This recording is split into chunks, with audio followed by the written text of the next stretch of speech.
नमः शिवाय। हर हर महादेव। जैसा कि 4 जून को चुनाव परिणाम आया था, उससे ठीक एक दिन पहले 3 जून को मैंने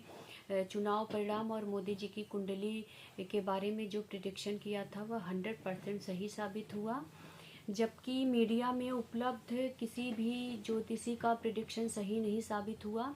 क्योंकि हो सकता है कि कुछ ज्योतिषी एग्जिट पोल से प्रभावित थे, कुछ मोदी जी के ऑरा से प्रभावित थे और कुछ मोदी एंटी ज्योतिषी भी थे। लेकिन जैसे ही मैंने मोदी जी की कुंडली को देखा तो ऐसे ग्रहों का विशेष संयोग बना हुआ था कि एक नज़र डालते ही मैं उनकी कुंडली को देख के रुक गई और सारी स्थिति का पता चल गया। क्योंकि क्या है ना कि अभी मैंने उनकी कुंडली को लेकर के उनकी, जैसे कि मेरे सामने कुंडली है और मैंने कुछ आगे क्या होने वाला है कुछ नोट्स तैयार किए हैं उनकी कुंडली को लेकर के, तो आगे मैं आप लोग के सामने रख रही हूँ, आप लोग को बता रही हूँ आगे क्या क्या कैसी स्थितियाँ बनेंगी। तो क्या होगा, जो है क्या था कि 4 जून को प्रधानमंत्री मोदी जी के कुंडली में मंगल की अंतर्दशा थी और मंगल की महादशा थी, और मंगल की महादशा थी जिसमें शनि की अंतर्दशा चल रही थी।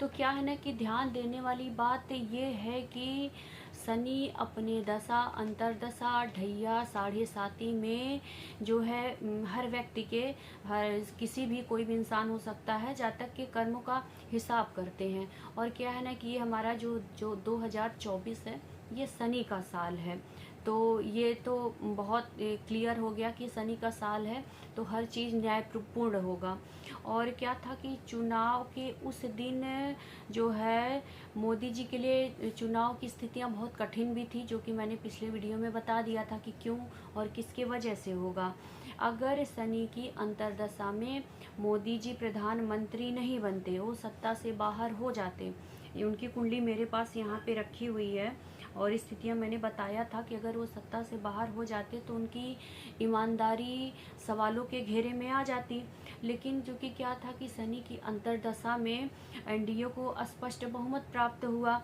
जिसके वजह से यह साबित हो गया कि भारत में वर्तमान में उपलब्ध प्रधानमंत्री पद के लिए विकल्पों में जितने लोग भी थे, उस समय कई लोग थे, 4 5 6 7 लोग उस समय थे, लेकिन शनि देव के हिसाब से सबसे योग्य और ईमानदार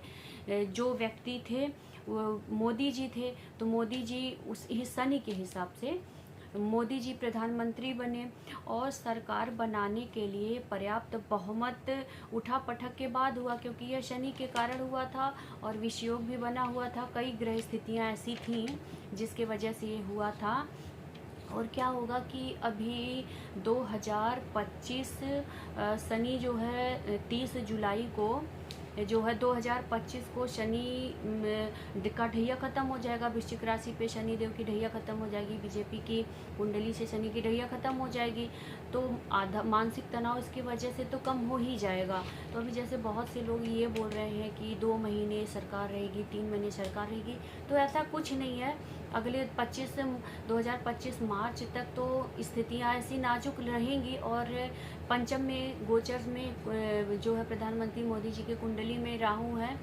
तो भ्रम की स्थितियाँ भी बनी रहेंगी, लेकिन होगा कुछ नहीं, आगे सब सही रहेगा, अच्छा रहेगा। क्योंकि इस समय क्या है कि प्रधानमंत्री मोदी जी के कुंडली में मंगल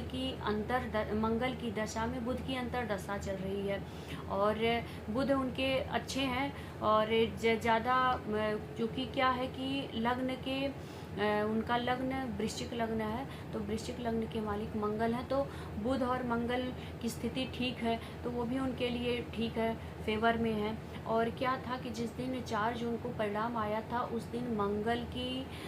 दशा चल रही थी, जिसमें शनि की अंतर्दशा चल रही थी और उसमें राहु की प्रत्यांतर दशा चल रही थी, उसमें गुरु चल रही थी और मंगल के ही प्राण दशा में जो है ऐसी स्थिति बनी थी, सत्ता में आने की उनकी स्थिति बनी थी। और क्योंकि शनि भी उसमें शनि का भी था और राहु भी थे, तो जिसके वजह से भ्रम की स्थितियाँ काफ़ी बनी रही, काफ़ी जो है उथल पुथल की स्थितियाँ बनी रही। और अभी क्या है कि आगे जो है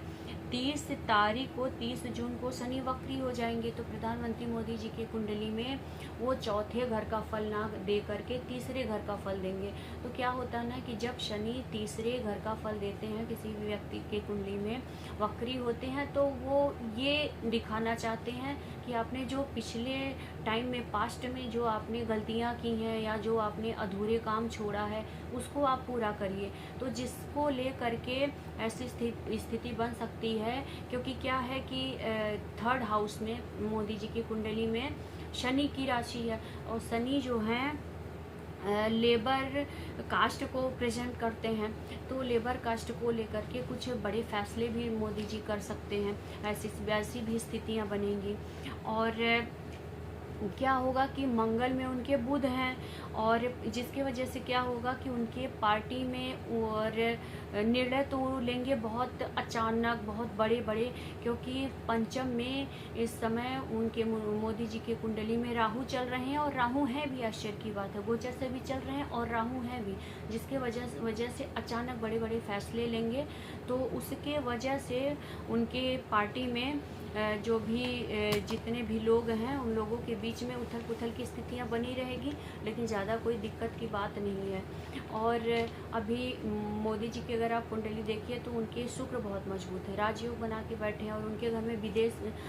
घर के कारक भी हैं, घर में बैठे हैं। विदेश घर का जो होता है कुंडली में, विदेश का घर होता जो है उसमें 7 लिखा हुआ है, तो शुक्र की राशि है। तो हम सभी जान रहे हैं कि मोदी जी का रिलेशन विदेश से बहुत अच्छा है। अगले 2024 से लेकर के 25 तक और रिलेशन अच्छे हो जाएंगे, क्योंकि अभी 30 तारीख को 30 जून को शुक्र उदित हो जाएंगे, तो रिलेशन और अच्छे हो जाएंगे। तो जितना भी मैंने पिछली वीडियो में बताया था 100% एक चीज़ सही हुआ है, और अभी की स्थितियां जो मुझे जितनी दिखी हैं मैंने बताया है। तो ये शनि का साल है, तो शनि का साल है, और शनि के ही दशा अंतरदशा, शनि के ही दशा में